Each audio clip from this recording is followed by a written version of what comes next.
Well, good evening and welcome to our Wednesday night study of the book of Genesis.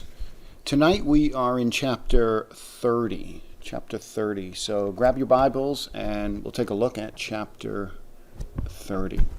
We're going to read verses 1 through 24 and we'll go back and we'll talk about some of these things that we find here. So Genesis chapter 30, verses 1 through 24.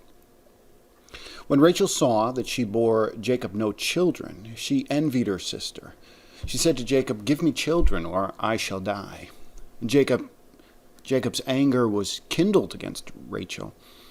And he said, "Am I in the place of God, who has withheld from you the fruit of the womb?" And she said, "Here is my servant Bilhah. Go into her, so that she may give birth on my behalf, that even I may have children through her." So she gave him her servant Bilhah as a wife. And Jacob went into her. And Bilhah conceived and bore Jacob a son.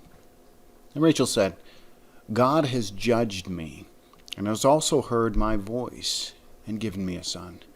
Therefore she called his name Dan. Rachel's servant Bilhah conceived again and bore Jacob a second son. Then Rachel said, "With mighty wrestlings I have wrestled with my sister and have prevailed."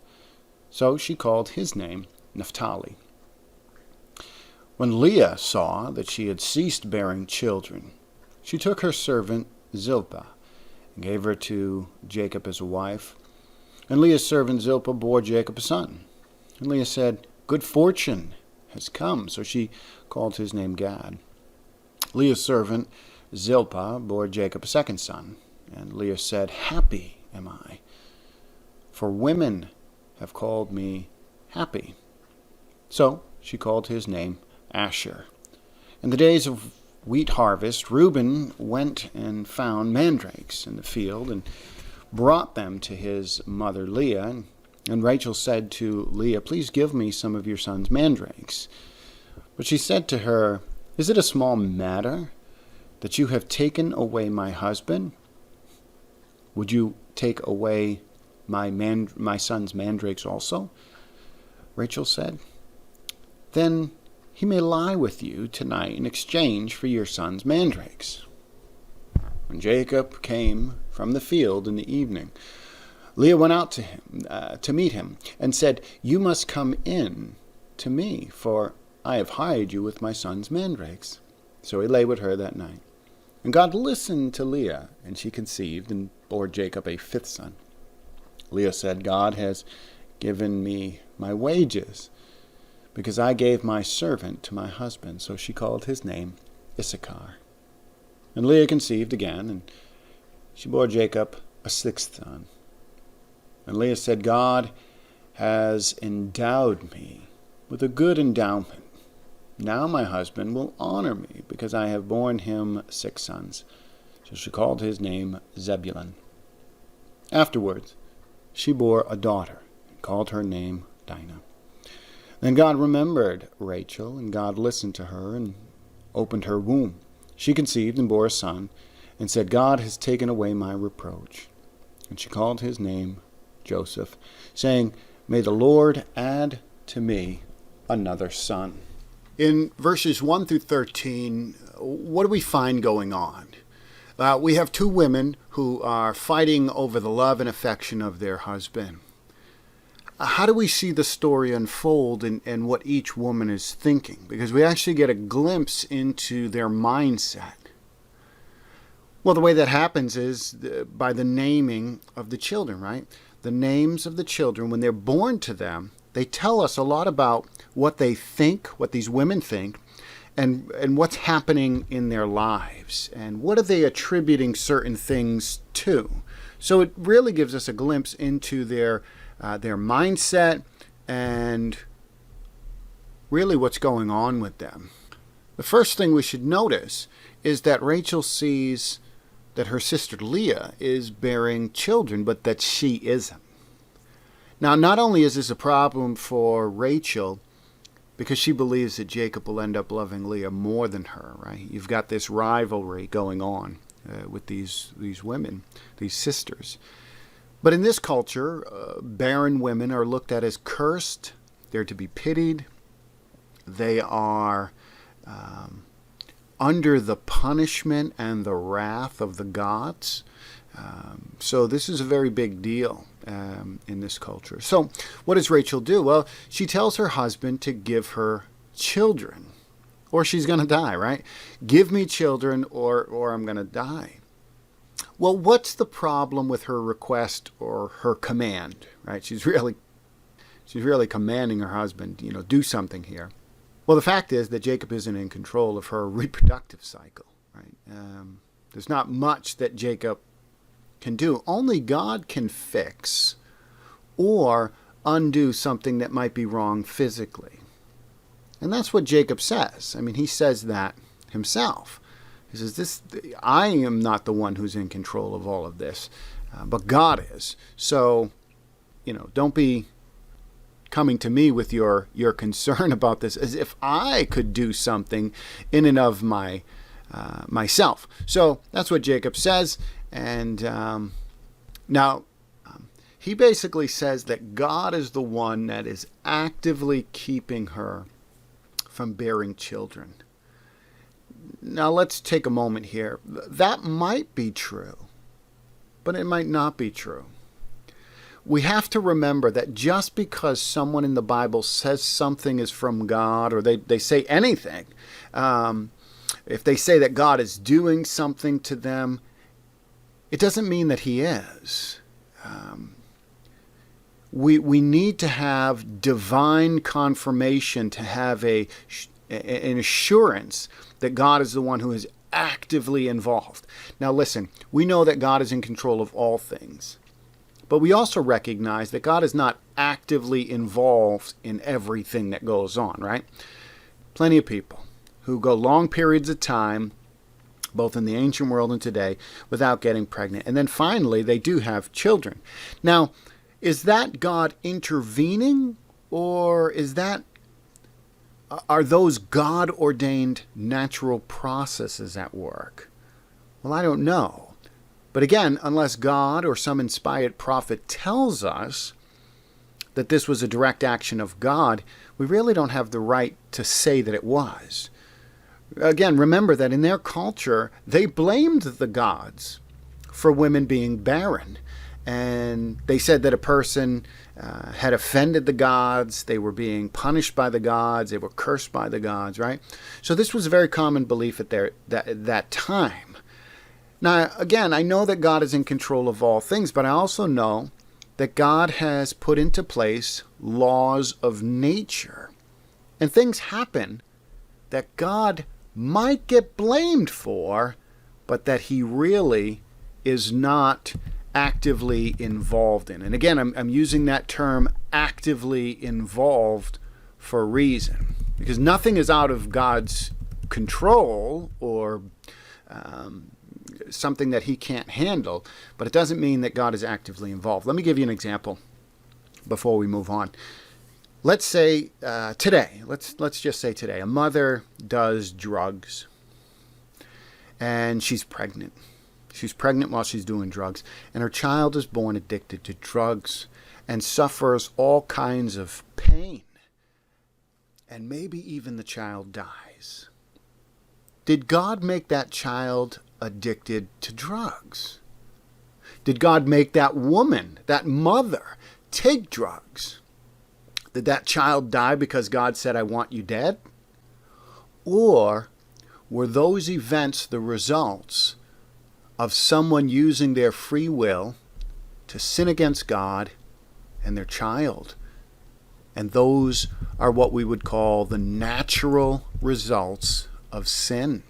Because remember, sin affects all people, not just the person who is sinning, but it affects others around them, right? Okay, so something to ponder, something to consider. You'll have to make up your own mind. But there's nothing in the text from a divine author, at least in this section that we're looking at, either from God directly himself or from a divinely inspired person that says that's what's going on. This is how the people feel. Again, not necessarily the reality that God is actively doing this kind of thing. So Rachel wants a child from Jacob.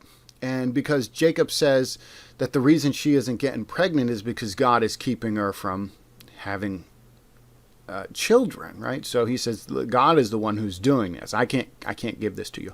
So what does Rachel do in verse 3? What's her next move, right? She wants children. This is important for her, both culturally as probably more important for her due to her jealousy and envy and rivalry with her sister Leah. But what she does is she does what Sarah did. You remember Abraham's wife, Sarah, when she couldn't bear a child, what did she do? Well, she did something that was a very common practice in that day. So Rachel follows in the footsteps of Sarah and other women of the period. She gives Jacob her handmaiden to bear children for her. Remember, this is very common. The handmaiden of someone, or it would be kind of a surrogate mother. And any child that woman bore, that handmaiden, that servant bore, would be, in a sense, seen as the initial wife's child. So she bears for Rachel. So these are really seen as Rachel's children, at least culturally and in this context. So what happens? Rachel gives Jacob another wife, right? Her handmaiden, to have children through her.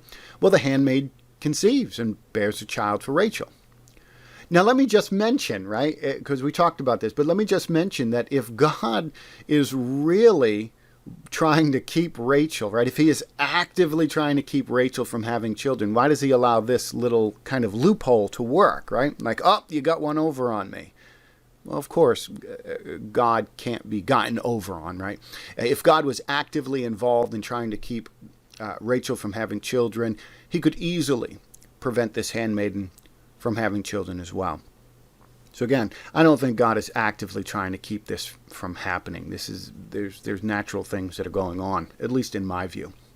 And let me say, as always, it's okay if you disagree or have a different viewpoint. I'm just telling you, I think this is the best understanding of this text. So take that for what it is. All right, so now Rachel says in verse 6 that God has judged and vindicated her, right? She thinks and she believes in her heart that that's what's going on. But again, God isn't getting involved in jealousy and envy of these two women, right? He's not being played like a little genie in the bottle. Like if I rub the lamp the right way, if I do this magic wish, if I use my servant over here, that God is going to do something here. So nothing like that. So in verse 8, she says that she has wrestled, right? This is Rachel, that she has wrestled with her sister and won. Remember, all this back and forth is really more concerned about this rivalry between these two sisters, trying to one-up each other, right? So now she has two children through her handmaiden, and she feels like, yes, I've wrestled with my sister, and I've come out on top. I am the victor. So what happens next in verses 9 through 13? Well, Leah gets in on the action, doesn't she? She does what Rachel did. She knows that she's done having children, right? She's not having any more children. So she gives her handmaiden to Jacob to bear more children for her, right? Back and forth, back and forth. Again, these women are using. What are they using? Look at the whole context. It's not simply that they are fighting one another, but other people are getting wrapped up in this. Other people are being involved in their sin and their jealousy and their rivalry and this favoritism, and all other people are being involved, right? So the women are using these children, they're using their handmaids, and we'll see that they're even going to end up using their husband to try to outdo one another, right? A lot of jealousy, a lot of envy. I think that's probably the biggest thing that we see in this text here is jealousy and envy and what that can produce. All right, so verses 14 through 16. Now, here's a little bit of an interesting story about one of Leah's sons. Let's look at the text again. So 14 through 16 says this. It says, "In the days of the wheat harvest, Reuben went and found mandrakes in the field and brought them to his mother Leah. And Rachel said to Leah, 'Please give me some of your son's mandrakes.' But she said to her, 'Is it a small matter that you have taken away my husband? Would you take away my son's mandrakes also?'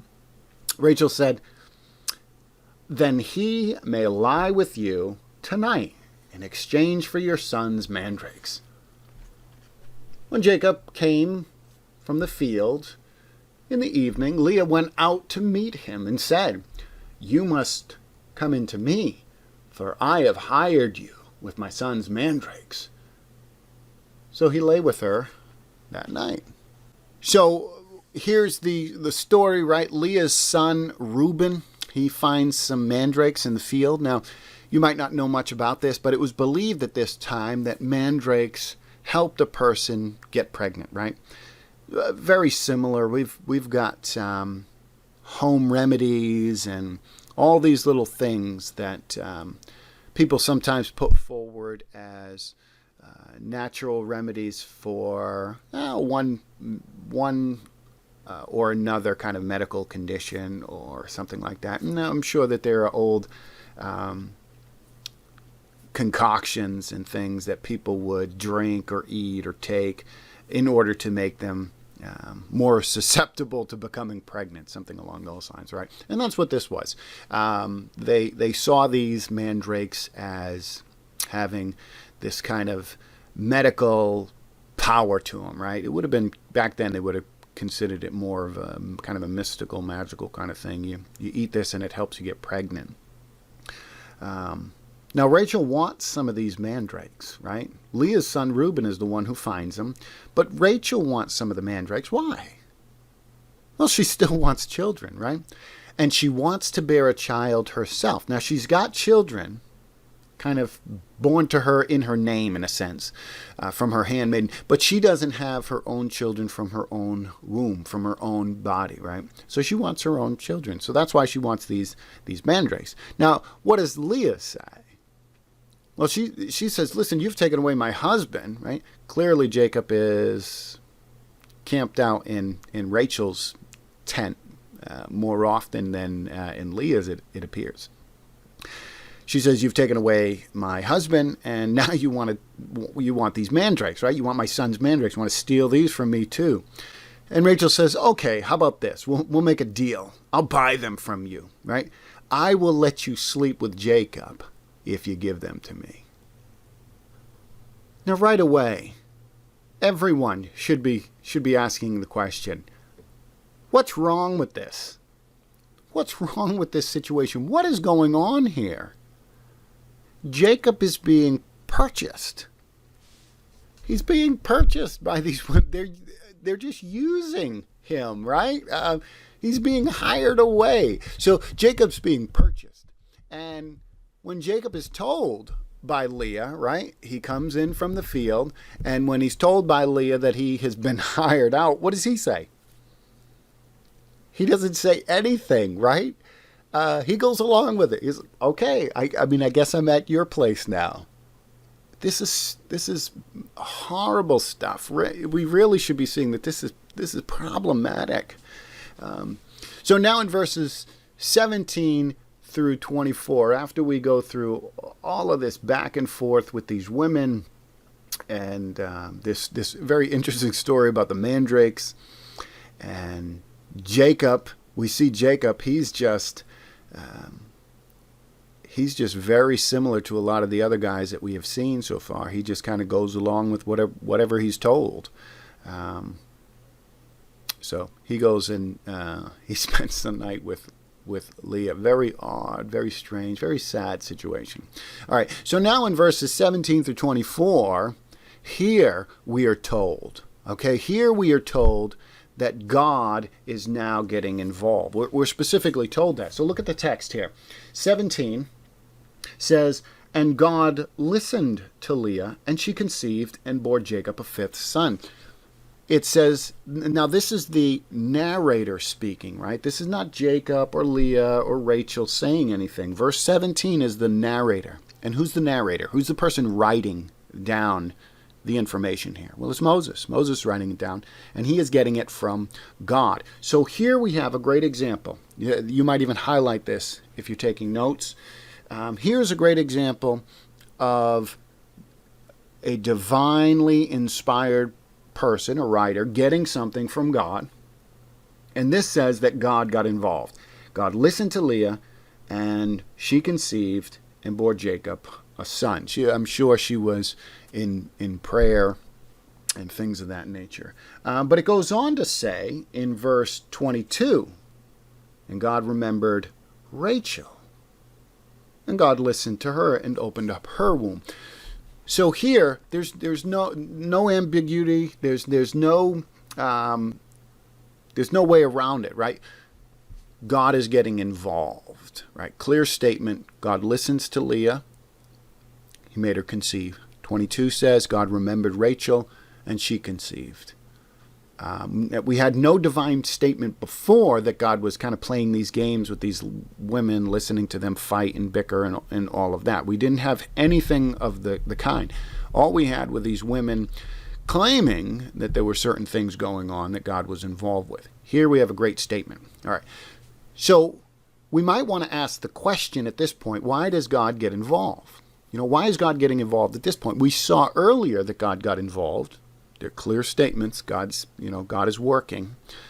Well, I don't know all the reasons, right? We don't know all the reasons. We're not told, but he does get involved. Now, maybe, right? We could think about some possibilities going on here. Maybe the fighting between the women has calmed down some. Maybe these women are beginning to repent of their bad behaviors. Not sure. Now, we do know that a long period of time has passed, right? Because it takes a long time for children to be born, and there's been a number of children born. So this is going over a period of years now. So it could be that the hostility has died down. Maybe they are becoming more cordial. We just don't know. We're not sure what's going on with them. But it may also be that God knows that once Rachel has a child, that Jacob is going to want to head back to the promised land, and he's ready for that to happen, right? God working in the background, God working providentially. So it's probably at least that, right? It's probably at least the fact that God is ready to start to bring Jacob back out, at least providentially back out of the land, or get him thinking in that way. That's probably something that's going on there. Again, ultimately, we're not 100% sure.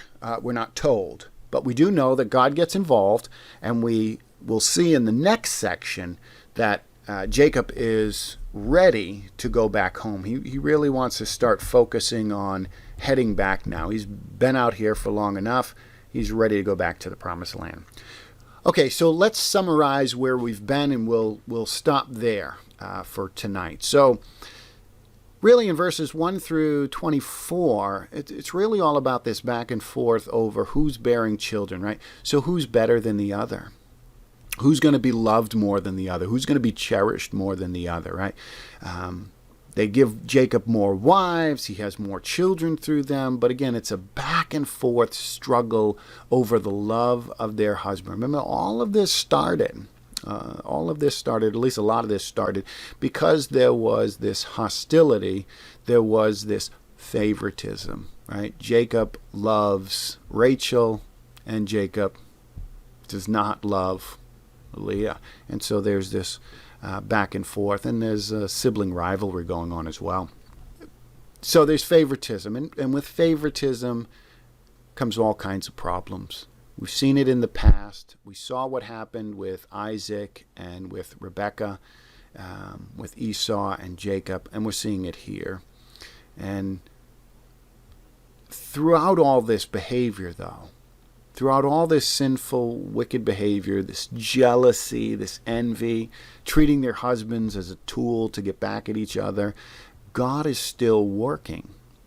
He is bringing about the nation of Israel. That's God's part of God's plan and part God's purpose, right? So we got to remember that God works all things together after the counsel of his will. He is going to accomplish something, and he is going to do that through people. And we've seen this before. He works through broken people, right? These are not perfect people. Now that's encouraging for us today, because God can use us even if we don't think that we can be used. We can look back at some of these people and say, God used them in all their faults. He was, he doesn't excuse bad behavior, but he's using them, he's working with them, and he's bringing about good things. He's bringing about his plan of redemption to come. So we remember that God is working all things after the counsel of his will. And ultimately, we remember that God's plan is to bring about the Messiah, to bring about the Christ. But he's going to use the nation of Israel. So he's, again, providentially working and even miraculously working to bring about these children, and these children are going to eventually become the nation of Israel, and they're going to be the vehicle through which Jesus comes. God is going to bless the world through them because Jesus is going to come through that nation. So he is working in the midst of sinful people who are playing games, but his purpose is to bless the world, to redeem and to save the world. I think that's the big picture we need to look at least in the sense of where God's at with what's going on here. Well, I hope this has been a blessing to you. I hope you've enjoyed the study and that you've gained something out of this. God bless you, and Lord willing, we'll see you next week.